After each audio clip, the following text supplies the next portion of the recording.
Golamunda Sarvamangala degree महाविद्यालय नूतन भवन उद्घाटन हो जाइए। कलाहांडी जिला गोलामुंडा स्थित सर्वमंगला डिग्री महाविद्यालय नूतन भवन आज उद्घाटित होइछि।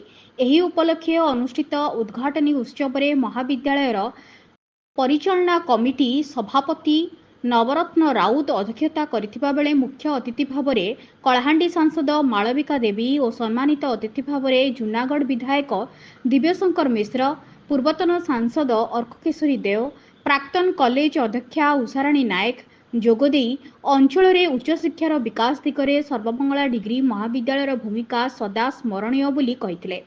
प्रारंभ में अध्यापक गोविंद साहू अतिथि को मंच को आमंत्रण सह परिचय प्रदान करथिले। एहा परे मां सर्वमंगलांक पटचित्र रे अतिथि माने माल्यार्पण कला परे सभा कार्य आरंभ होइतला। पूजार्चना परे अतिथिंक द्वारा नवनिर्मित भवनर शुभ उद्घाटन करा जायतला। महाविद्यालय अध्यक्ष शरद कुमार स्वाई स्वागत वक्तव्य प्रदान करथिले।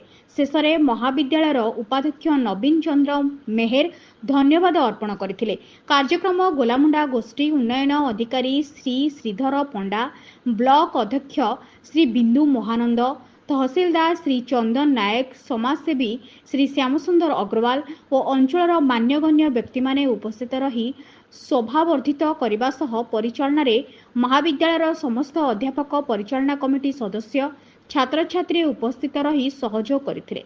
गोलामुंडारू डम्बुरधर जालक रिपोर्ट एलएनटीवी। नुआ नुआ खबर जानिबा पई आमो एलएनटीवी को लाइक, शेयर और सब्सक्राइब करंतु। एलएनटीवी स्वर आपणंकर।